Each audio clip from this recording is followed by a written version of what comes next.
ये उस जमाने की बात है। उन्होंने ऋषियों के द्वारा पुत्र प्राप्ति के लिए यज्ञ किया। यज्ञ में इंद्र उसको देवता माने गए। इंद्र देवता का यज्ञ कराया गया।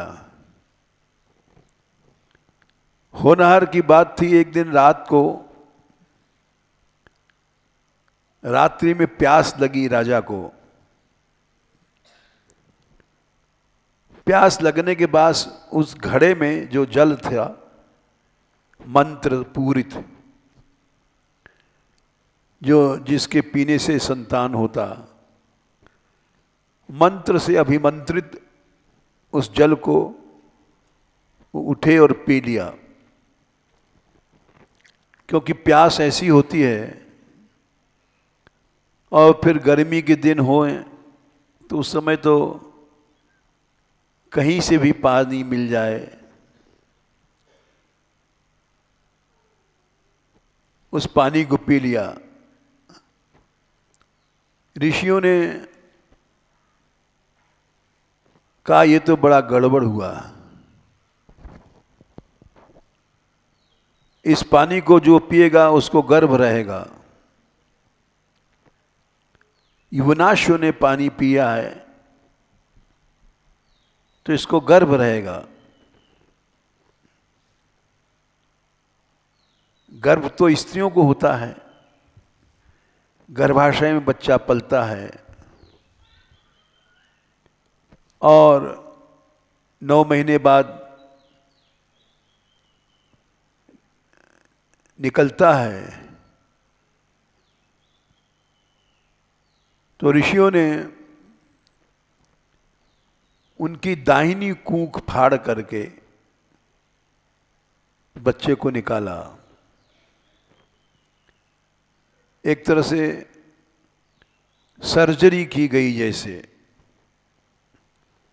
इन कथाओं से पता पड़ता है कि हमारे पुराने समय में भी सर्जरी इतनी विकसित थी कि असंभव काम संभव हो जाते थे।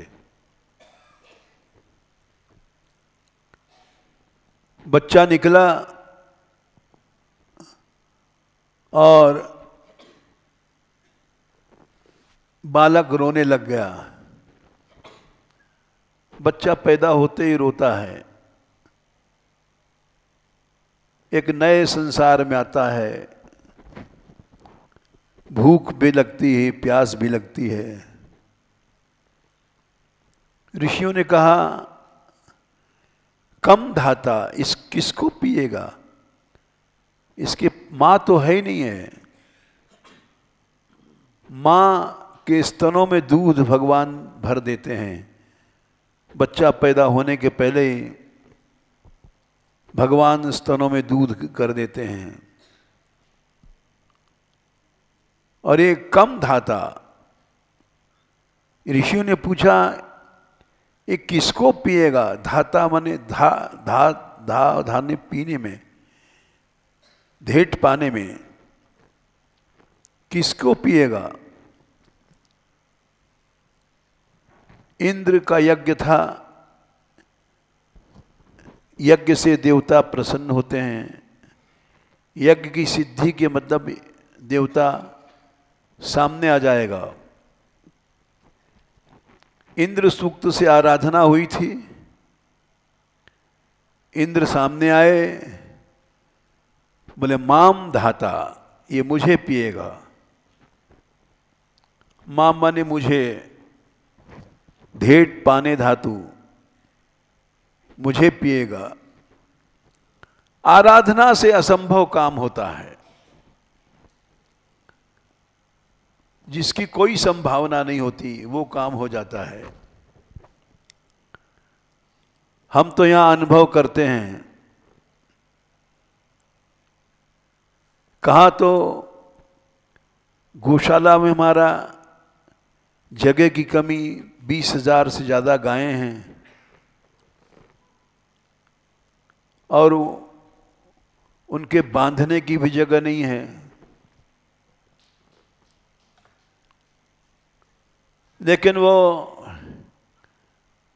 सब साधन बनता जा रहा है। असंभव काम संभव होते हैं। अभी हमको सूचना मिली, ये लोग डीएम से मिलने गए थे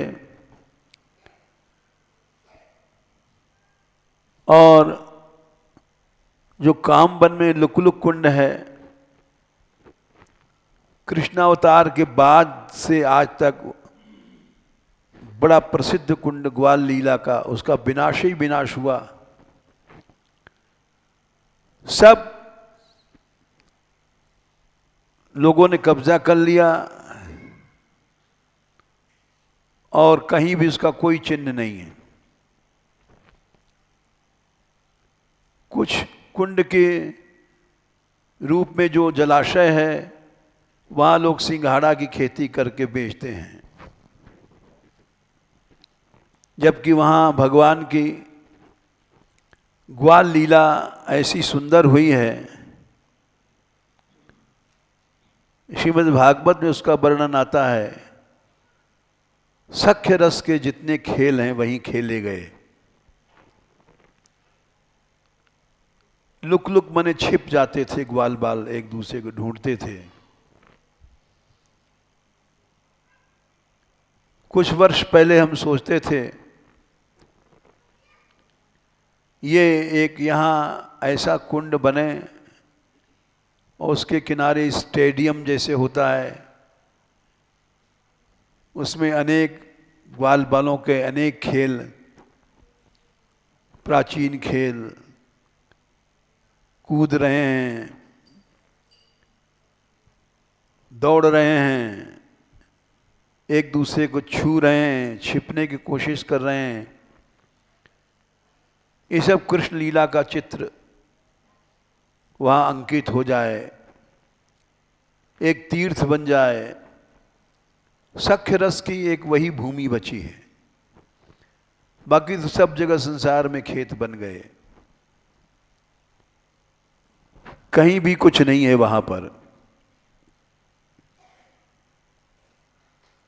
लोग लोभी हो गए हैं, एक एक बीघे के कई कई लाख रुपए दाम मांगते हैं। और जो माफिया लोग, जो हमारे शत्रु हैं, उनको भड़काते हैं कि मानगढ़ वालों को नहीं देना, किसी हालत में मत देना। यद्यपि वो जानते हैं कि हम उसको लेकर के मान मंदिर का कोई स्थान नहीं बनाएंगे। जो लीला स्थलियां लुप्त हो गई हैं उनको प्रकट करने का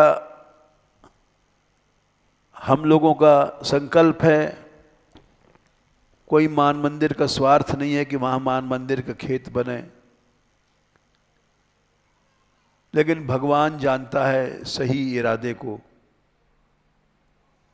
और ऐसा जो लोग गए थे आज मिलने, सूचना मिली है कि शायद वो वैसे ही देंगे। ठीक बात है। तो सुन के हम बड़े प्रसन्न भये कि ईश्वर आराधना जहाँ है वैसे ही मिलेगा हमको। और वो जो हमारा संकल्प था ग्वाल लीला का स्थल बनने का, वो बच जाएगा। एक बहुत बड़ी सफलता मिली। ये मिली नहीं, लेकिन मिलने की संभावना तो ही है, क्योंकि आराधना जहाँ होती है, ये काम असंभव था और अब संभव हो रहा है। देव सरोवर जिसको नारायण ने और लक्ष्मी ने राधा रानी के बिहार के लिए बनाया था, 5,500 वर्ष पुराना स्थल है। आज तक उधर कोई झांका ही नहीं, और वो उस पर काम चल रहा है, वो वर्षा के पहले तक बन जाएगा, ब्रज की सबसे बड़ा जलाशय झील बनेगी। ये सब असंभव काम थे, गवर्नमेंट से परमिशन नहीं मिल सकती इसकी, क्योंकि गवर्नमेंट तो परमिशन देती है जो पैसा देता है, घूस देता है, लेकिन बिना घूस दिए काम चल रहा है दिन रात। उसकी नींव भर चुकी है, और नींव तो भर गई है, हाँ, अब उसके ऊपर काम बाकी है, चल रहा है। तो आराधना से असंभव काम संभव हो जाते हैं, यही शिक्षा मिलती है। हम लोग आराधना में विश्वास नहीं करते, मनुष्य आलस करता है, प्रमाद करता है, और मन नहीं लगाता। उपनिषदों में कहा गया है, नायम आत्मा प्रवचने न लभ्यो, नायम आत्मा बलहीने न लभ्या।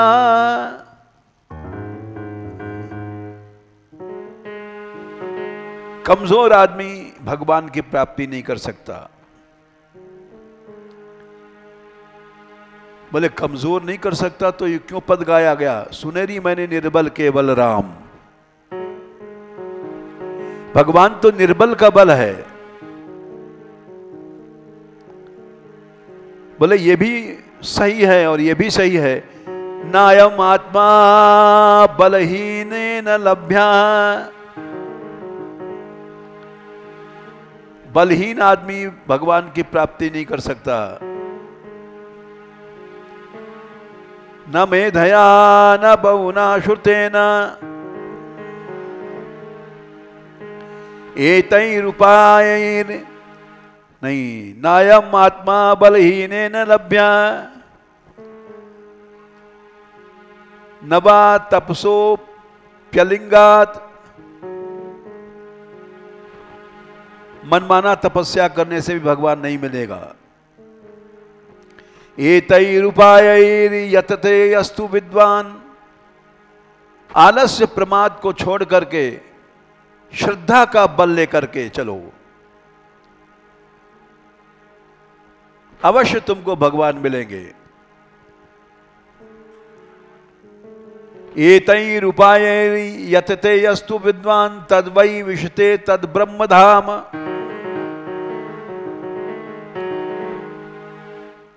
जे श्रद्धा संबल रहित, श्रद्धा की ताकत जिसके पास नहीं है उसको कुछ नहीं मिलना है।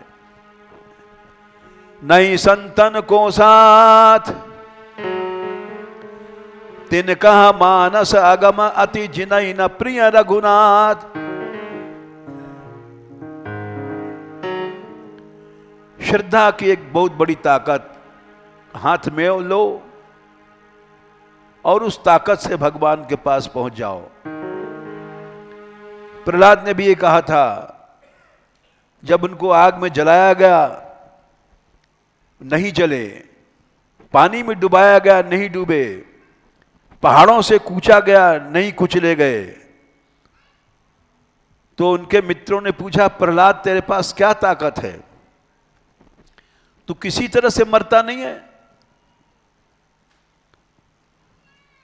तो उन्होंने कहा कि ये ताकत तुम्हारे पास भी आ सकती है। भवताम अभिभूयान में श्रद्धया, हे असुरात्मजाओ, असुर तुम चाहे असुर हो, भवताम अभिभूयान में यदि श्रद्धते वचः, यदि तुम्हारे में श्रद्धा आ जाए तो यही ताकत तुम्हारे अंदर आ जाएगी। भवताम अभिभूयान में यदि ददते वचः वैशारदी धी श्रद्धातः स्त्री बालाम च में यथा। स्त्री योनि पाप योनि जरूर है, बालक लोग मूर्ख माने गए हैं, लेकिन एक पतित स्त्री, एक मूर्ख बालक भी प्रहलाद बन सकता है, ध्रुव बन सकता है, यदि उसके अंदर श्रद्धा की शक्ति आ जाए तो। मेरे पास इसका ये मतलब हुई कि एकमात्र श्रद्धा की शक्ति है, जिससे कि आग नहीं जला पाती, समुद्र डुबा नहीं पाता, विष मार नहीं पाता, सैकड़ों उपाय बेकार चले गए, कुछ असर नहीं हुआ। ये हमने इसलिए कहा युवनाश्व पुरुष था। पुरुष का कहीं लड़का पैदा होता है? पैदा होगा तो मर जाएगा, गर्भाशय नहीं है, बच्चा कैसे जिएगा? लेकिन बिना गर्भाशय के बच्चा जिया और दाहिनी कूक फाड़ करके निकाला गया। अब बच्चा पिएगा क्या? दूध तो माता का दूध पीता है बच्चा। कम धाता, ऋषियों ने प्रश्न किया ये किसको पिएगा? माता का स्तन तो है ही नहीं यहाँ। इंद्र प्रकट हो गए, क्योंकि आराधना हुई थी इंद्र सूक्त से। उंगली दे दिया, माम धाता, मुझे पिएगा। उंगली बढ़ा दिया, उंगली में अमृत था। संसारी लोगों को तो माँ का दूध मिलेगा, अमृत नहीं मिलता, लेकिन आराधना वाले को अमृत मिलता है। उस लड़के का नाम हुआ मानधाता। मानधाता चक्रवर्ती सम्राट हुआ और मुचकुंद इन्हीं के पुत्र थे, जिन्होंने देवासुर संग्राम में लड़ाई लड़ी थी, देवताओं को जिताया था और नींद नहीं उनको मिल पाई थी। लड़ते रहे जितने कितने साल तक। तो देवता प्रकट हो गए, बोले आपने बड़ी सहायता दिया हमको, मांग लो जो तुमको चाहिए। मुचकुंद बोले मुझे कुछ नहीं चाहिए, हमने जो सहायता दिया है निष्काम दिया है, हम अपने धर्म को बेचते नहीं हैं, हमको नींद चाहिए। क्योंकि नींद ऐसी चीज है, नींद के बिना आदमी पागल हो जाता है। महाभारत में एक ऐसा समय आया था जब रात भर लड़ाई चली थी। घटोत्कच भीम का पुत्र असुर योनि का था, वो सारी रात लड़ा है, सबको दम करा दिया और अमोघ जो शक्ति थी अर्जुन को मारने की इंद्र ने दिया था कवच कुंडल के बदले, वो कर्ण ने रखा था अर्जुन को मारने के लिए। घटोत्कच ने ऐसा युद्ध किया कि सारे योद्धा पराजित हो गए। रात के समय कर्ण ने उस शक्ति का प्रयोग घटोत्कच पर किया। जब घटोत्कच मरा है तो श्री कृष्ण नाचने लग गए। लोगों ने कहा ऐसा क्यों आप करते हो प्रभु?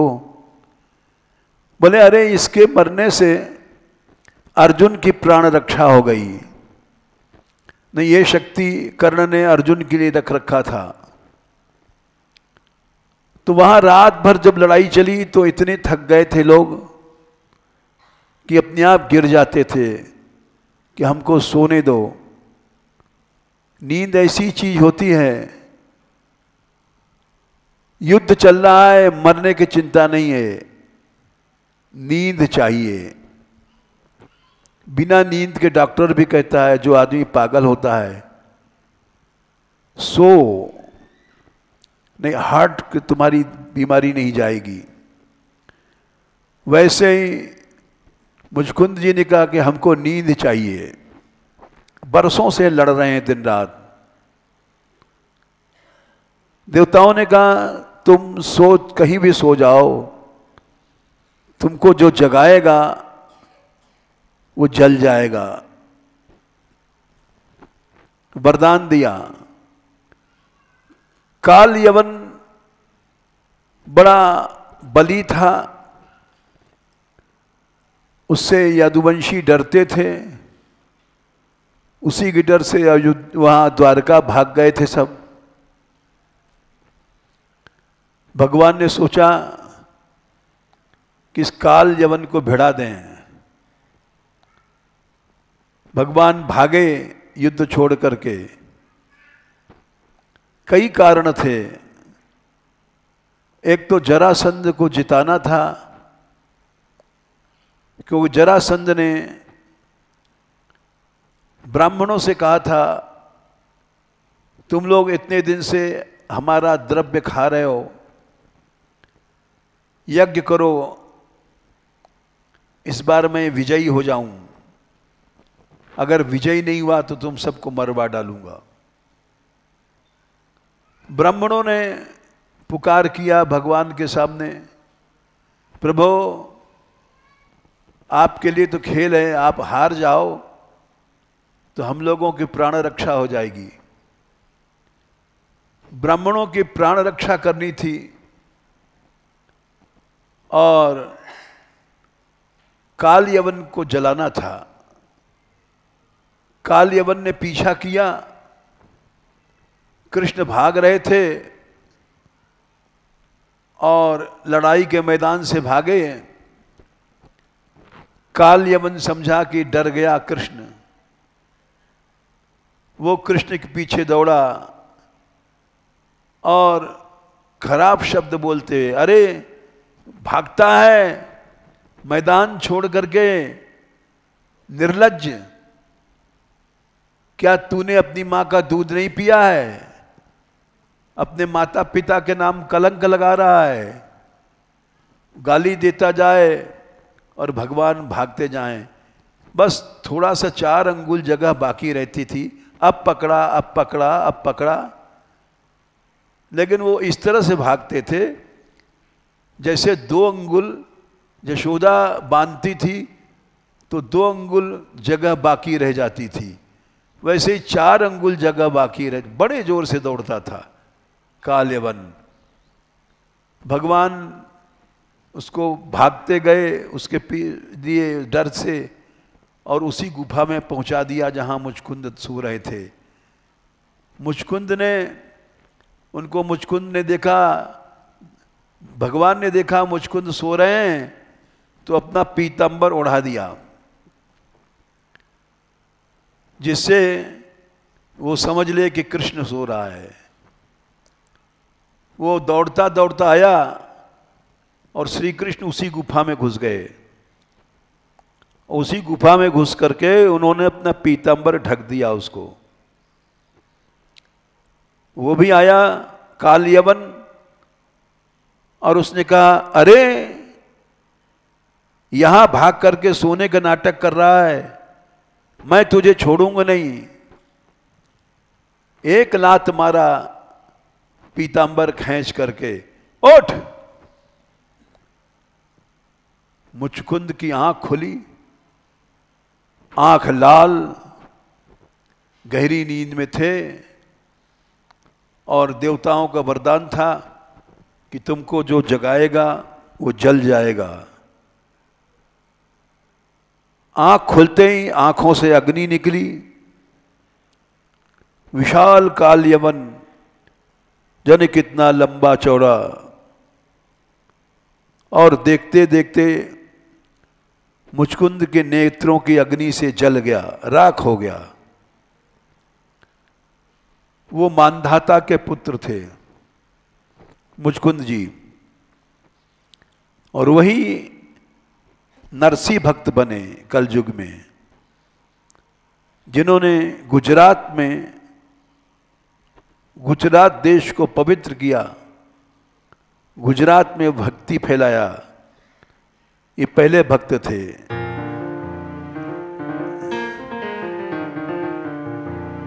ये नरसिंह के पद सब लोग जानते हैं। वैष्णव जन तो तेनी कहिए,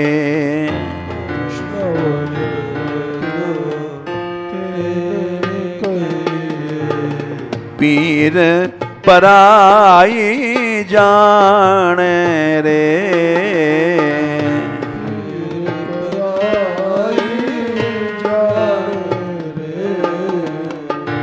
पीर पराई जाने रे, पराई जाने रे।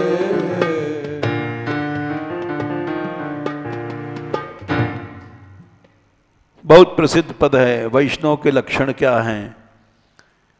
जो बड़ा दयालु होता है, पराई पीड़ को जानता है और परोपकार करता है। परोपकार करने पर भी जिसके अंदर अहम भाव नहीं आता, सब में समदृष्टि रखता है, तृष्णाएं नहीं होती हैं।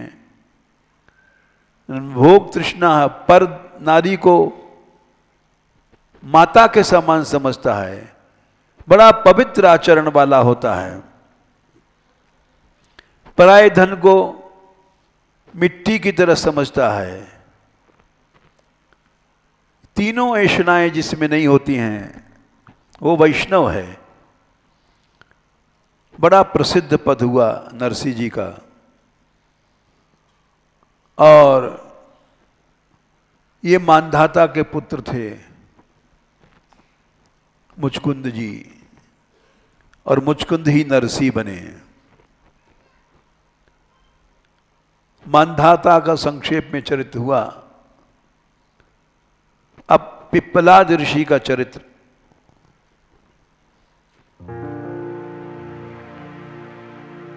पिप्पलाद जी दधीची ऋषि के पुत्र थे।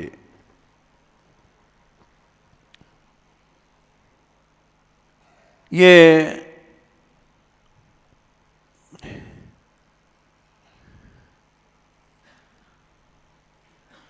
दधीची ऋषि जिनके हड्डियों से वज्र बना है,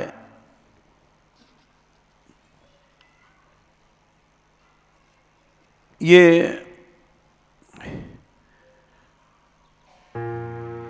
हम पद गा रहे हैं कि हमको बहुत प्रिय लगता है। पर दुखे उपकार करे तो, पर दुखे उपकार करे तो। कथा इसीलिए सुनी जाती है ऐसा हृदय बन जाए, रस आना चाहिए, दया का, भक्ति का रस। पर दुखे उपकार करे तो, उपकार करे तो। मन अभिमान न आने रे,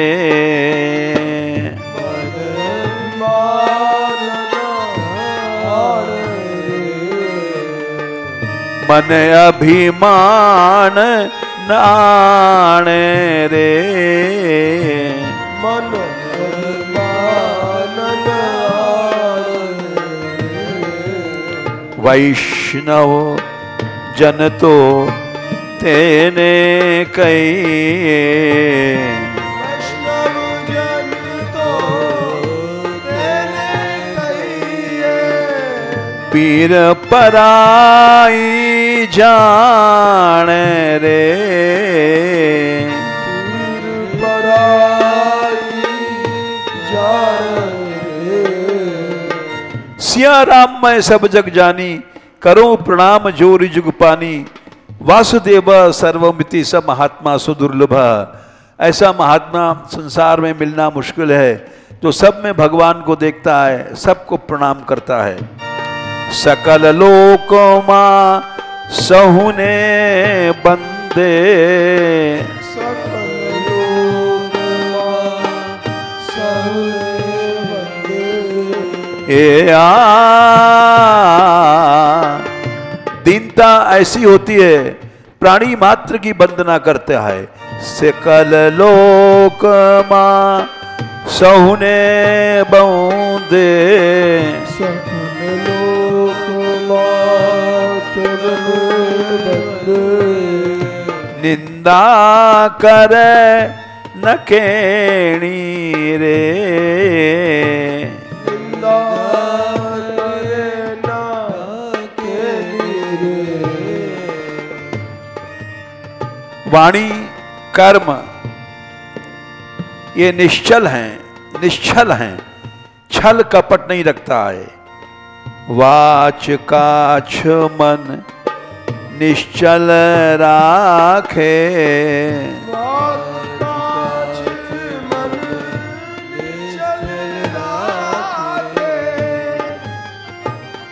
वाच वाच माने वाणी, काछ माने लंगोटी या क्रियाएं।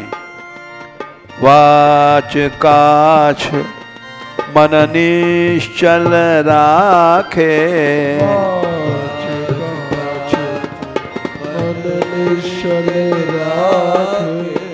धनी धनी जननी तेनी रे, धनी धनी जननी तेनी रे। वैष्णव जन तो तेने कहिए, वैष्णव जन तो तेने कहिए। तृष्णा प्यास नहीं होती है, न भोग की तृष्णा, न धन की तृष्णा, न मान सम्मान की तृष्णा। तीन प्रकार की तृष्णाएं होती हैं। समदृष्टि ने तृष्णा त्यागी, तृष्णा त्यागी। बा परतीय जेने मात रे, भारतीय जने मात रे। इस पद को गाते हैं तो मीरा की याद आती है। मीरा बाई बिन को संतन पिता जान और लावे। मीरा हर संतों को पिता समझ के, जैसे बाप के गोद में छोटी सी बच्ची 3 साल की लिपट जाती है, ऐसे मीरा का जाने क्या हृदय रहा होगा। व्यास जी ने लिखा है, मीरा के बाद में ऐसी कोई स्त्री नहीं भई जो पिता समझ करके संतों से लिपट जाती थी। इतना शुद्ध भाव। मीराबाई बिन संतन को पिता जान और लावे, बिहारिन स्वामी बिन को गावे। परतीय जेने मात रे, भारतीय जने मात रे।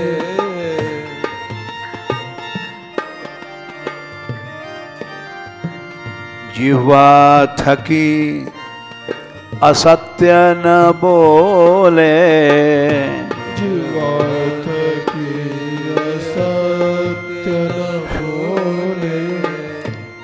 झूठ कपट ये सब उसके जीवन में नहीं होता है। परधन नव झाले हाथ रे,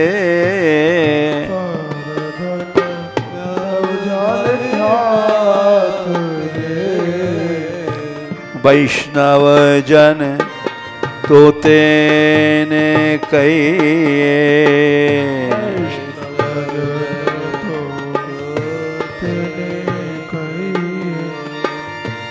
मोह माया व्यापै नहीं जेने, मोह माया व्यापै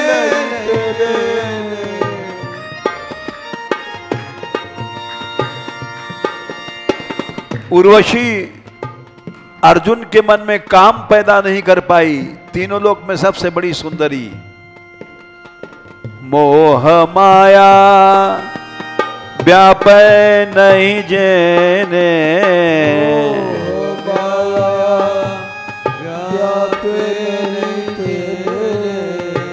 दृढ़ बैराग जेना मन मारे, दृढ़ बैराग जेना मन मारे, दृढ़ बैराग जेना मन मारे, दृढ़ बैराग जेना मन मारे। राम नाम शूं ताली लागी, राम नाम शूं ताली लागी, सकल तीरथ तेना तन मारे, सकल तीरथ तेना मन मारे। इस कड़ी का अर्थ हम बहुत दिन तक नहीं समझे थे। ये ताला लगा दिया राम नाम का सभी इंद्रियों पे। क्यों ताला इसने लगा दिया कि ताली के बिना ताला नहीं खुलेगा। केवल भगवान का नाम की ताली होगी तब इंद्रियां खोलेंगी, नहीं तो इंद्रियां विषयों के लिए नहीं खुलेंगी। ये इसका अर्थ है। राम नाम की ताली लगा दिया, सभी इंद्रियां विषयों से बहिर्मुख हैं, विषयों से अदूर हैं। राम नाम शूं ताली लागी, राम नाम शूं ताली लागी, सकल तीरथ तेना तन मारे, सकल तीरथ तेना तन मारे। सब तीर्थ उसके शरीर में हैं। उसका दर्शन करो, उसको छू लो, पवित्र हो जाओगे। साधु चरण रज माहे व्यास से कोटिक पतित समात। करोड़ों गंगाएं, करोड़ों तीर्थ उस भक्त के शरीर में हैं, जिसके शरीर में भगवान के नाम की ताली लगी हुई है, ताला लगा हुआ है। इंद्रियां विषयों के लिए बंद हैं, विषयों के लिए नहीं खुलेंगी, केवल भगवान के नाम के लिए इंद्रियां खुलेंगी। उसको भक्त कहते हैं। वैष्णव जन तो तेने कहिए, वैष्णव जन तो तेने कहिए, पीर पराई जान रे, पीर पराई जान रे। लोभ और कपट नहीं होता उसके अंदर। बण लोभी ने कपट रहित छे, बण लोभी ने कपट रहित छे।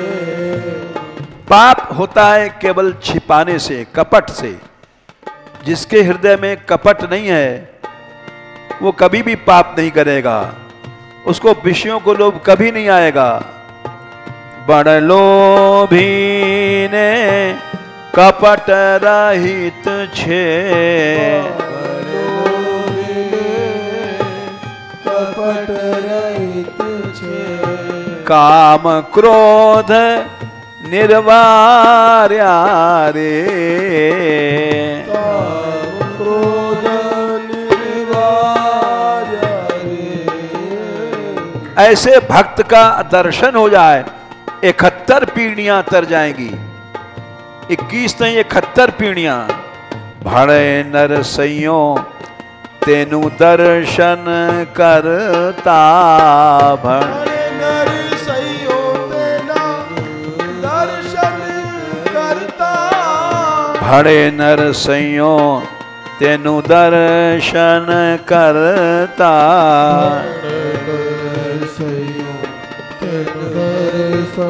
करता।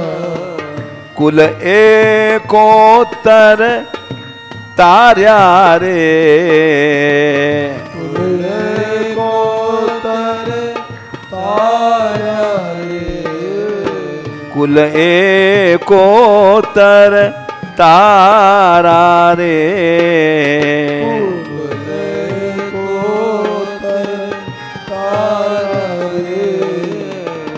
वैष्णव जन तो तेरे कहिए, वैष्णव जन तो तेरे कहिए, पीर पराई जाने रे, पीर पराई जाने रे।